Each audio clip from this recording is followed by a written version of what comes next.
What's going on, ladies and gentlemen? It's your boy Nurse Bass back with another video, and this is the second episode in our Mastering ABG series, paid for and sponsored by YouTube. A collaborative effort, again, to help you master ABGs and begin to crush those exams. Are you listening? Nurse Bass. Beast mode.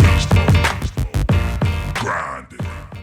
So what I wanted to talk about in this video, this number 2 video, I wanted to talk about arterial blood gases and CO2 regulation.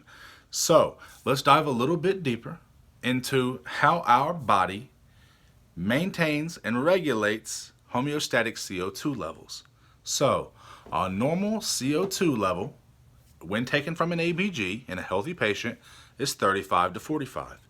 You'll see this number again later. How does our body maintain that nice homeostatic 35 to 45 level? So, CO2, as you'll recall, is regulated by your lungs. You breathe in oxygen whenever you inhale. Oxygen comes in. It goes down through your respiratory tract, down the trachea, the bronchi, the bronchioles, and then down into these little grape-like sacs called alveoli. This is where gases are exchanged.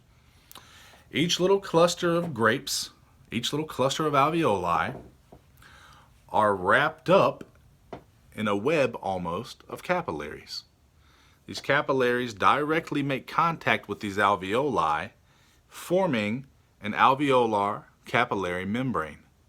And that is the direct site of gas exchange. So whenever you breathe that oxygen in, it goes all the way down that respiratory tract, down to that alveolar capillary membrane. And what's in capillaries? It's blood, right? So once the oxygen gets down into the alveoli, oxygen is able to pass from the alveoli into the bloodstream via that alveolar capillary membrane. And now we have the oxygen in our blood. But it's a two-way exchange. Not only are we passing oxygen from our respiratory tract into our blood, we're also passing CO2 from our blood into our alveoli. So that way, once we exhale, you're exhaling all of that waste product, CO2. So that is the anatomy of the respiratory tract, but that is also the physiology behind how our body is able to regulate our CO2. And in a normal, healthy person who has no respiratory history or has no external force on their body, that is how they normally are able to pass oxygen and blow off CO2. And that's how they're able to keep normal homeostatic 35 to 45 range. It's whenever you begin to see disruptions in this homeostatic process is whenever you begin to see problems. Patient has COPD, for example. They're able to breathe in oxygen, but they do have that chronic obstruction of their airways. So they're not necessarily blowing off as much CO2 as they normally would. They're chronically retaining CO2. Whenever there is this chronic retention of CO2, that's whenever you begin to see alterations in your ABG results. No longer are they in that 35 to 45 range. Now since they are chronically retaining CO2, they may be 50. They may be 55.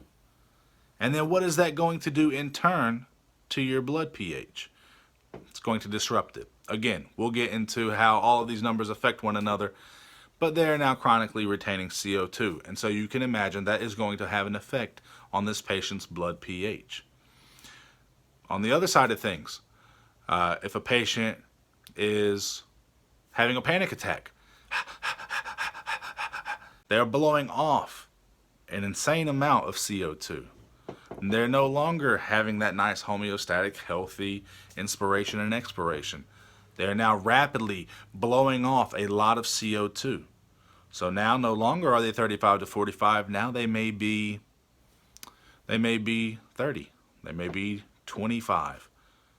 And that, of course, is going to have a direct influence on our blood pH. It is going to alter that 735 to 745 number that I previously spoke about. Now that patient may be 7.5, 7.55.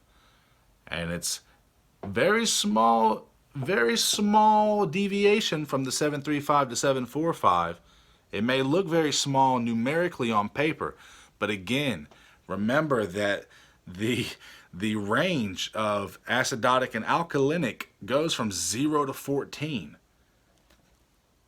And we're talking 735 to 745, so any small deviation can be catastrophic.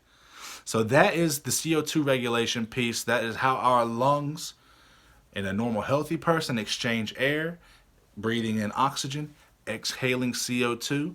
And then I gave you a couple of examples of whenever the patient may present with some kind of respiratory condition and how we can see an alteration in that normal CO2 level of 35 to 45, and then how that can directly affect the blood pH. What I want to talk about in the next video, guys, is how our body homeostatically regulates bicarbonate. Remember, I said the three most important numbers that we're looking at on an ABG result is the blood pH, is the CO2, and then the bicarbonate. So in the next video, we're going to talk about how we regulate bicarbonate and what role our kidneys play in that. Hope you guys enjoyed the video. It's your boy Nurse Bass, and I look forward to seeing you in the next one. Peace.